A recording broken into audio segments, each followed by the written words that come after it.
आज कहीं मोर मन पड़े भ्राता युधिष्ठिर कथा कहीं से मते मन पकाऊ ना तो किए जानी जदि दर्शन हुआ भ्राता युधिष्ठिर अत्यंत आनंदित हुंती मुहि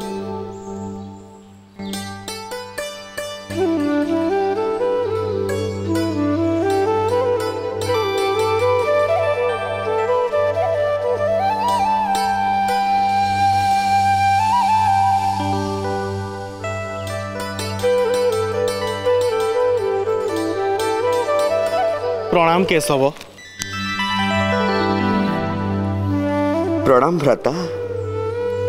ए किछि समय आगरु मने पड़ुथिला आपनक कथा कुहंतु भ्राता कि कारणे आसिले द्वारका नगरे।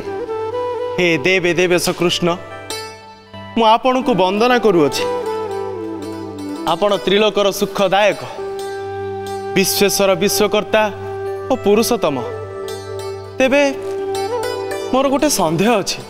संदेह कि संदेह भ्राता? लोक हितार तो पापक्षय निमंते आपण को अनुरोध करूअछि। अग्रहणिया मासर शुक्ल पक्षर जो एकादशी पड़ुछि ताहार नाम कौन, ताहार विधि कौन, केउ देवता से एकादशी रे पूजित होंती आपण मते बुझेई दियंतु। भ्राता अत्यंत सुंदर प्रश्न पचारिचंती। ए अग्रहण मासर एकादशी अत्यंत पुण्यफलदायक अटे। आउ ए एकादशी जे करे तार समस्त पापक्षय होय बोली तार ना पापक्षय एकादशी, मोक्षदा एकादशी। मो मतरे पापक्षय ए दुनिया जाने ताकू मोक्षदा एकादशी, कारण जनकर पापक्षय हेले ही से मोक्ष प्राप्ति हेबो भ्राता। ए अग्रहण मासर शुक्ल पक्षरे जो एकादशी पड़े तार ना होची मोक्षदा एकादशी। आउ ए एकादशीर देवता हेउछंती दामोदर। से दामोदर को तुलसी मंजरी पुष्प धूप दीप नैवेद्य देई पूर्व एकादशी परि निष्ठार सहित पालन करी पूजा कले निश्चिंत पुण्यफल लाभ हेबो। आउ हाँ भ्राता आपण जानती ए एकादशी द्वारा आमर पितृपुरुष माने मोक्ष लाभ करती। जो वंशोद्भव माने ए एकादशी पालन करती से एकादशीर बिंदु ए पुण्य मात्र द्वारा नर्क भोग करुथिबा पितृपुरुष मुक्ति लाभ करती। भ्राता केशव ए एकादशी को नहीं गोटे छोट कहानी आपण को सुनाउछि, सुनिबे? निश्चय केशव। तेबे सुनंतु। एक राज्य रे पक्षानर नामक एक राजा थिले। अत्यंत प्रजावत्सल राजा सीए, अति धर्मपरायण, दान यज्ञ जप एसबुरे तांको राज्य सर्वदा गुंजरित हेउथाए। प्रजा मानंकु निजर संतान पळी पालंती भ्राता सीए। हेले एकदा दिने रात्र समय स्वप्न रे देखिले तांकर पितृगण नर्करे पड़ी आर्त चित्कार करुछंती, कहउछंती हे पुत्र आमको उद्धार कर, ए नर्कर उद्धार कर, पुत्र उद्धार कर। आउ जानती भ्राता ए स्वप्न एहीपरि भाबरे भयंकर थिला जे प्रातः समयरु राजांकर मन अत्यंत व्यस्त विव्रत रहिला। से निज राज्यर समस्त पंडित मानन को डाकी एही स्वप्नर कथा जणाइले। आउ तांको पूछा कले, हे पंडित हे मुनिवर माने किभଳି भाबरे मु मोर पितृपुरुष को ए नर्कर उद्धार करिबी? मते कहंतु मुनिवर, मते कहंतु, कारण मो भलिया एक प्रबल प्रतापी राजा थाउ थाउ मोर पितृपुरुष नर्करे छटपट हेबे, केबे भी शोभनीय नुहे मुनिवर, केबे शोभनीय नुहे। यह शुणिला परे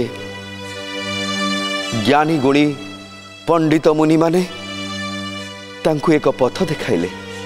कहिले हे राजन आम राज्य निकटरे पर्वत शिखरे पर्वत मुनि नामक जड़े दिव्य ज्ञानी त्रिकालदर्शी महर्षि रहुछंती तुम्हे तांकु भेट आउ तांकु तुम्भर स्वप्नर वृत्तांत कह से तुमको ताहार मुक्तिर बाट कहीदेवे। यापरे वख्यानस राजा पंडित और निजर राजा परिवारी मानंकु नहीं से मुनि पाखरे पहुंचिले। मुनिवर तांकु देखि तांकर कुशल पचारिबारु राजा कहिले हे मुनि आपण तो त्रिकालदर्शी आपण को किबा अगोचर काली रात्रिर स्वप्न कथा विव्रत करे मन को मोहर आसीची आपणक पासे जानिबाकू प्रतिकार ताहार कहंतु मुनिवर एहार प्रतिकार कौन। एहा सुनी पर्वत मुनि किछि क्षण ध्यानस्थ होई उत्तर देले हे राजन आसंता अग्रहाणी मासरे जो एकादशी पड़ुछि तार ना मोक्षदा एकादशी तुमे सही एकादशी व्रत अत्यंत निष्ठार सहित पालन कर आउ सेथिरु जो पुण्यफल प्राप्त हेब से पुण्यफलर बिंदुए मात्र शक्ति द्वारा तमर पितृपुरुष नर्क पथर उद्धार हेबे। जाओ राजा निर्विघ्न से मोक्षदा एकादशी व्रत पालन कर। यह शुणी राजा अति आनंद मनरे निज राज्य को फेरी आसी मोक्षदा एकादशी व्रत पालन करे आउ तांकर से एकादशी व्रत पालनर पुण्य फल द्वारा मुक्ति लाभ कले तांकर पितृपुरुषगण। एथर बुझिले तो भ्राता ए मोक्षदा एकादशी कथा कौन आपण मध्य पालन करिवे कि एही एकादशी। हे केशव आपण मुखरु निश्रुत ए मोक्षदा एकादशीर महिमा जानी मु प्रीत हेली। भ्राता एही एकादशी रे मु निजे दामोदर रूप रे पूजा पाइबी। आज ठारू एही व्रत आपण प्रचार करंतु। मु निजे दामोदर रूप रे एही एकादशी व्रत रे पूजित होई मोक्ष प्रदानर मार्ग प्रस्तुत करिबी।